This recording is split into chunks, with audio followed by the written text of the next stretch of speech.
ایک یہودی نے آقا کو دیکھ لیا تھا، ایک یہودی بچے نے آقا کو دیکھ لیا تھا. اسے کیا ملا؟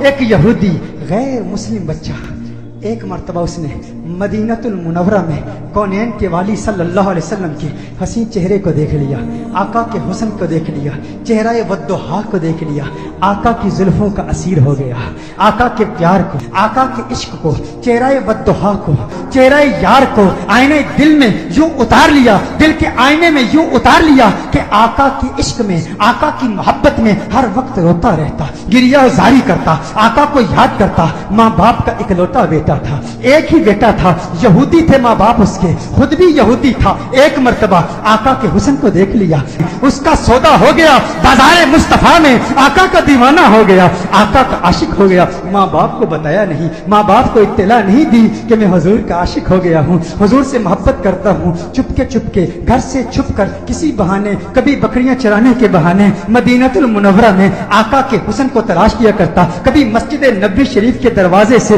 چپ کے آقا کا حسین چہرہ دیکھ لیا کرتا تھا، آقا کے حسن کو دیکھتا، آقا کی عظمتوں کے ترانے الاپتا. ایک وقت گزر گیا، ایک مدت بیت گئی، آقا کا دیدار نہیں ہوا. تمنائے دیدار مصطفیٰ صلی اللہ علیہ وسلم میں بیمار ہو گیا، بیمار عشق مصطفیٰ ہو گیا. اس قدر بیمار ہوا کہ بستر علالت کو اپنا بچھونا بنا لیا، وہ بستر پر آ گیا. ماں باپ پریشان ہیں، حیران ہیں، اسے کیا ہوا، اچانک اسے کیا ہو گیا. بے شمار فزیشنز کو بلایا، اپنے وقت کے معالج حکیموں کو بلایا، اطباء کو بلایا، لیکن کسی کو پتہ نہ چلا اس کا مرض کیا ہے، اس کا مرض کیا ہے. کوئی ظاہری سمپٹمز نظر نہیں آ رہے، زخم نظر نہیں آ رہا، گویا زبان ہاتھ سے کہہ رہا ہے یہ زخم طیبہ ہے، یہ سب کو نہیں ملتا، کوشش نہ کرے کوئی اس زخم کو سینے کی. ماں باپ پریشان، رشتہ دار پریشان، عزیز و اقارب پریشان. اسے کیا ہو گیا، اچانک کیسے بیمار ہو گیا. بیماری شدت پکڑ گئی، اس قدر بیمار ہوا، ایسا بیمار ہوا کہ وہ شام بھی آ گئی جو اس کی زندگی کی آخری شام تھی. اب آواز اس کی بہت کمزور ہو چکی تھی، بہت پست ہو چکی تھی. چاہتا تھا کسی طرح مدینے والے کا دیدار کر لوں. یہودی ہے، ابھی تک ایمان نہیں لایا، آقا کا دیدار کرنا چاہتا ہے. بڑی مشکل سے آواز بلند کرتا ہے میرے والد محترم، میری ایک تمنا ہے، میری ایک آرزو ہے، میری ایک خواہش ہے، آپ پوری کر دیں گے نا؟ والد نے کہا ہے میرے لخت جگر، ہے میری آنکھوں کے تارے، تو میرے دل کا سہارا ہے، تو اس دنیا سے آج جا رہا ہے. معالج اطباء ڈاکٹرز نے جواب دے دیا ہے تیرے بچنے کا کوئی امکان نہیں ہے، تیری خواہش کیسے پوری نہیں کروں گا؟ کہا میرے والد محترم، مرنے والے کی خواہش تو دشمن بھی پوری کرتے ہیں، آپ ناراض تو نہیں ہوں گے نا؟ کہا ناراض نہیں ہوتا، تو بتا کیا چاہتا ہے؟ کہا اپنا دل آمنہ کے لال کو دے چکا ہوں، میں محمد عربی کا عاشق ہو چکا ہوں، ان کے عشق میں گائل ہو چکا ہوں. میری ایک خواہش، میری ایک تمنا، میری ایک آرزو، ایک مرتبہ چہرہ والضحیٰ کو دیکھنا چاہتا ہوں، ایک مرتبہ آقا کی حسین زلفوں کو دیکھنا چاہتا ہوں. والد ناراض ہو گیا، والد نے غصہ کیا، ارے ظالم تو کیا کہہ رہا ہے، دنیا سے جا رہا ہے، اپنا دین بھول چکا ہے، کیا کہہ رہا ہے؟ کہا ہے والد محترم، آپ نے وعدہ کیا تھا نا، آپ نے کہا تھا میری آخری خواہش پوری کریں گے. والد نے کہا میں نے وعدہ کیا تھا، تو میرا اکلوتا بیٹا ہے، تیری خواہش پوری کروں گا.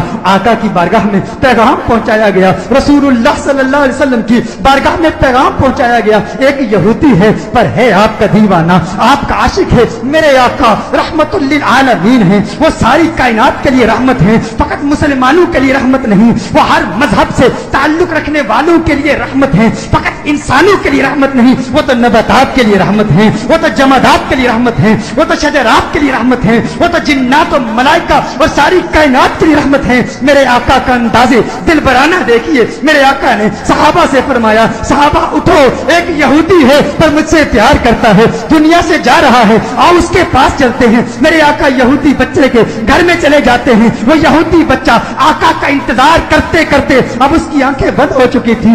والد اس کے قریب کھڑا تھا. والد نے کہا ہے میرے لخت جگر، ہے میرے بیٹے، آنکھیں کھول، آنکھیں کھول، آنکھیں کھول، دیکھ تیرا پیار آ گیا ہے، دیکھ تیرا محبوب آ گیا ہے. ارے جس کے دیدار میں تو راتوں کو روتا رہتا تھا، آج دیکھ تیرا محبوب آ گیا ہے. اس کی جاتی ہوئی روح گویا اپنے محبوب کا نام سن کے لوٹ آئی.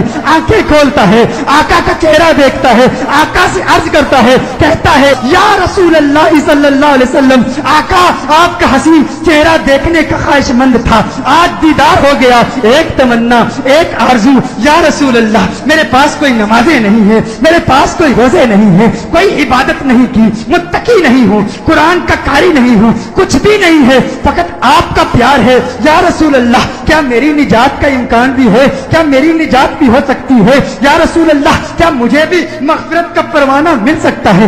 آقا نے ارشاد فرمایا، ہاں کلمہ توحید پڑھ، میں تیری نجات کی ضمانت دیتا ہوں۔ وہ آقا کے قدموں میں گر جاتا ہے، آقا کے قدموں میں گر کے کہتا ہے، منزل قبر سے لے کر دخول جنت تک آپ کی ضمانت پر کلمہ پڑھتا ہوں۔ کلمہ توحید پڑھتا ہے، جان اللہ کے سپرد کر دیتا ہے۔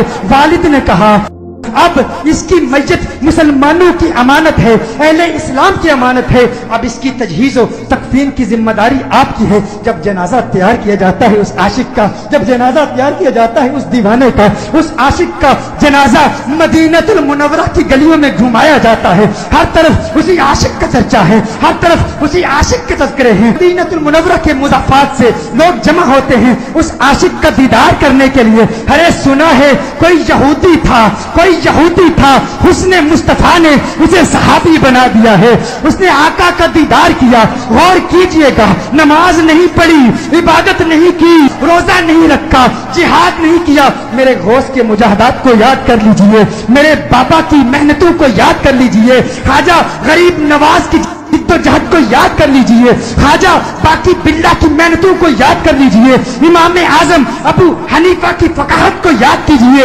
امام احمد بن حنبل کی جد و جہد کو یاد کیجئے، امام شافعی کی فقاہت کو یاد کیجئے، اماموں کی فقاہت، ہمت، جد و جہد، مجاہدوں، ریاستوں کو یاد کیجئے۔ وہ سب اس یہودی کا مقابلہ نہیں کر سکتے جو پہلے یہودی تھا اب صحابی ہو گیا ہے، ایمان کی حالت میں آقا کا دیدار کیا۔ یہ غوث اعظم سے بھی بڑا ہے، یہ خواجہ غریب نواز سے بھی بڑا ہے۔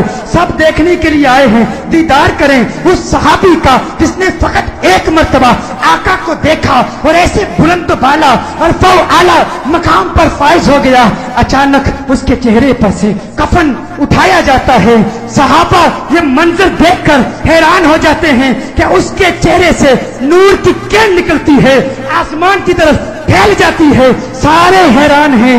وہ صحابی جو پہلے یہودی تھا آقا کا دیدار کیا، ایمان لایا، اس کی میت مسکرا رہی ہے، اس کے چہرے پر لبوں پر تبسم نظر آ، سب حیران ہیں۔ ایک عجیب و غریب منظر صحابہ نے دیکھا، صحابہ دیکھ رہے ہیں کہ آقا پاؤں کے پنجوں کے بل چل رہے ہیں، پنجوں کے بل چل رہے ہیں، آقا یوں چل رہے ہیں۔ صحابہ عرض کرتے ہیں یا رسول اللہ صلی اللہ علیہ وسلم اس کی کیا حکمت ہے؟ آقا نے ارشاد فرمایا عالم بالا کے فرشتے میرے اس عاشق کو دیکھنے کے لیے اس تعداد میں آئے ہیں، اس کثرت سے آئے ہیں، زمین پر پاؤں رکھنے کی جگہ نہیں ہے، پنجوں کے بل چل رہا ہوں۔ میرے آقا صلی اللہ علیہ وسلم اس عاشق کو جنت البقیع میں لے جاتے ہیں، خود اپنے ہاتھوں سے اسے دفناتے ہیں۔ صحابہ منظر دیکھتے ہیں، حیران ہیں۔ آقا بہت دیر لگا دیتے ہیں۔ آقا جب اس کی قبر سے باہر آتے ہیں تو آقا کے ماتھے پر پسینہ ہے۔ صحابہ عرض کرتے ہیں یا رسول اللہ صلی اللہ علیہ وسلم آقا کیا ہوا، اتنا وقت کیوں لگا؟ آقا نے فرمایا جب یہ اس دنیا سے گیا تھا مجھ سے وعدہ لیا تھا، میں نے وعدہ کیا تھا، میں نے کہا تھا قبر کی منزل سے لے کر دخول جنت تک میں تیری مغفرت کی ضمانت دیتا ہوں۔ کہا یہ بات سن کر جنت کی حوریں اتنی خوش ہوئی ہیں، اتنی تعداد سے آئی ہیں، جب اسے قبر میں رکھا گیا تو بے تحاشا اس کی طرف بھاگی ہوئی گئی ہیں اور اس کے چہرے کی بلائیں لے رہی ہیں۔ آقا نے ارشاد فرمایا اس لیے دیر ہو گئی اور میرا پسینہ اس کے چہرے پر گرا ہے، میرا پسینہ اس کے چہرے پر گرا ہے، اب قیامت تک اس کا چہرہ مہکتا رہے گا۔ ارے سلام پیش کرتے ہیں اس دیوانے کی بارگاہ میں جس نے آقا کو دیکھا اور اسے یہ مقام ملا۔ وہ آج بھی وہ قبر میں کہہ رہا ہوگا یہ ناز یہ انداز ہمارے نہیں ہوتے، جولی میں اگر ٹکڑے تمہارے نہیں ہوتے، بے دام ہی بک جائیے بازار نبی میں، اس شان کے سودے میں خسارے نہیں ہوتے، ملتی نہ اگر بھیک حضور آپ کے در سے، اس ٹھاٹ سے منگتوں کے گزارے نہیں ہوتے، اس ٹھاٹ سے